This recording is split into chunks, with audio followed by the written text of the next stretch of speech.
আসসালামু আলাইকুম রাহমাতুল্লাহি ওয়া বারাকাতুহু। আজকের আয়োজন হায়াতের দিন ফুরালোর হয়তোবা তার মন ভালো নেই। ১. বাবার কাছে আত্মীয়স্বজন আর প্রতিবেশীর খোঁজ খবর নিচ্ছিলাম। একজন আত্মীয়ের কথা জিজ্ঞেস করতে বাবা বললেন, "ভালোই তো আছে দেখলাম।" আগে দেখা হলে কেমন আছি জিজ্ঞাসা করত। বিগত কয়েকদিনে ২ বার দেখা হলো। কেমন আছি জানতে চাওয়া তো দূর, সালামটা পর্যন্ত দিল না। বাবার আক্ষেপ হলো, যেহেতু বাবার বয়সে বড় এবং অধিকতর অসুস্থ, ওই আত্মীয়ের উচিত ছিল দেখামাত্র আগে বাবাকে সালাম দেওয়া এবং কুশলাদি জিজ্ঞেস করা। আমাদের ওই আত্মীয় এই কাজ অবশ্য সর্বদাই করে। তবে যেহেতু শেষ ২ সাক্ষাতে বাবাকে সে সালাম দেয়নি এবং কুশলাদি জানতে চায়নি, বাবার ধারণা মতে হয় সে বাবাকে অজ্ঞাত করছে, নয়তো অহংকারী হয়ে গেছে। বাবার এমন চিন্তা আমার কাছে প্রশ্রয় পেল না। সুধরে দিয়ে বললাম, "আপনি যেরকম ভাবছেন ব্যাপারটা সেরকম নাও হতে পারে। মানুষের মন মেজাজ মর্জি সবসময় কি একরকম থাকে? এমন কি হতে পারে না যে কোনো কিছু নিয়ে সে ভীষণ চিন্তিত, হয়তো আর্থিক টানাপোড়েন নিয়ে যাচ্ছে তার দিনকাল, হয়তোবা শরীরটা ভালো যাচ্ছে না, অথবা ছেলে-মেয়েদের কিংবা নাতি-নাতনিদের অসুখ-বিসুখের কারণে মনটা খুবই উদাসীন। কত ধরনের সুবিধা-অসুবিধার মধ্যেই তো মানুষের বাঁচতে হয়। তা সত্ত্বেও মানুষেরা যে আমাদের সাথে হাসিমুখে কথা বলে, কুশলাদি জানতে চায়, খোঁজ খবর রাখে, এইজন্য আমাদের উচিত তাদের প্রতি কৃতজ্ঞ থাকা।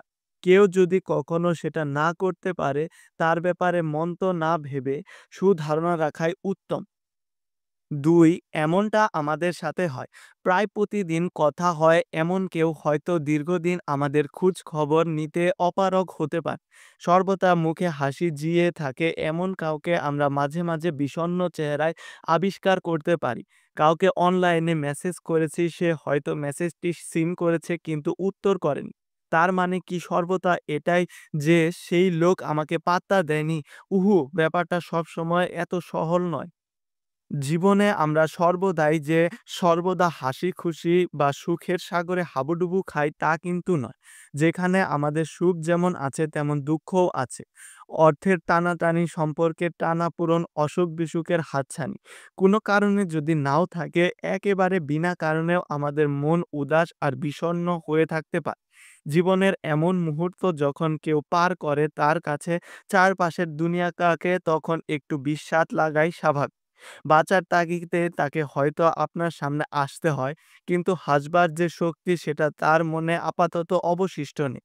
রাস্তায় হয়তোবা তার সাথে আপনার দেখা হয়ে গেছে, কিন্তু অন্যবারের মতো অতিশয় আন্তরিকতার সাথে সে কুশলাদি জানতে চায়নি।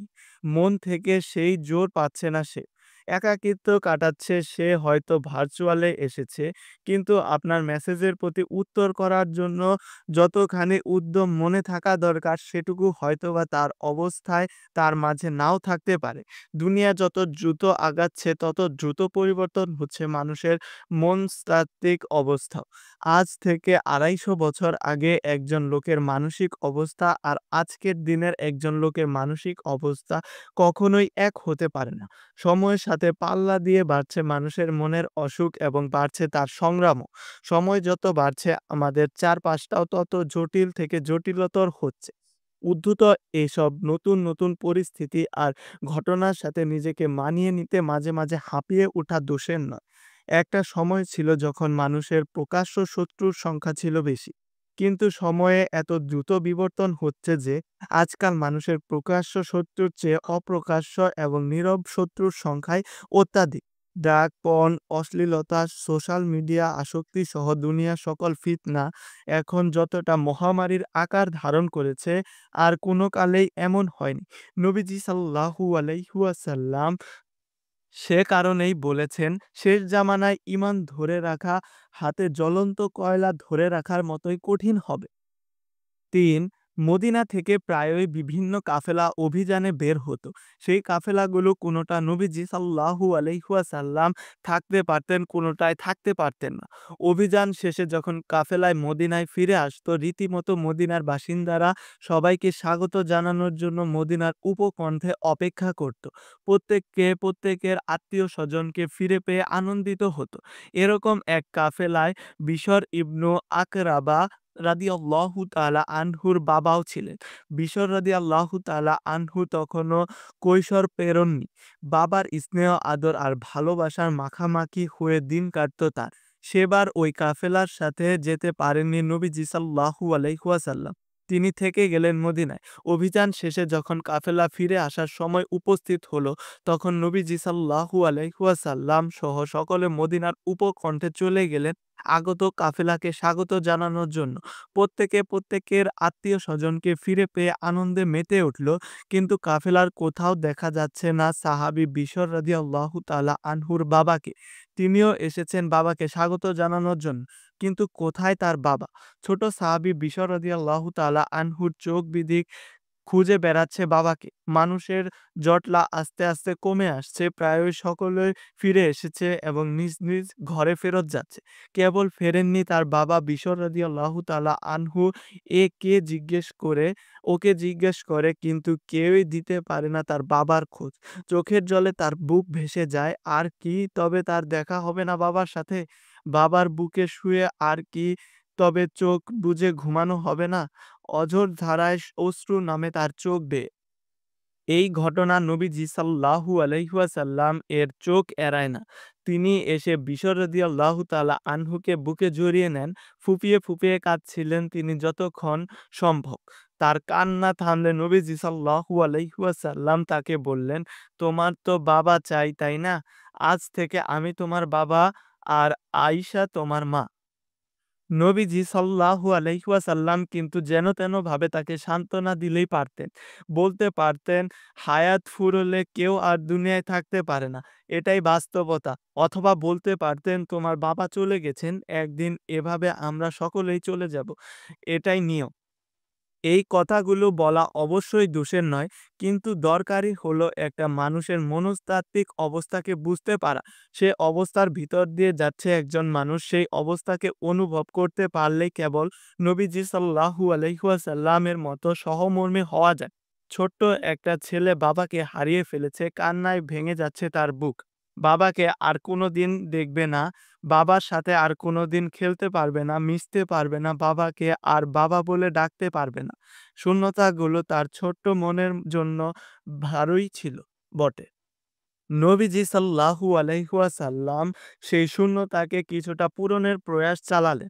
বাবাকে হারিয়েই যেহেতু তার সমস্ত হাহাকার, তাই তিনি নিজেকে হাজির করলেন তার বাবা হিসেবে।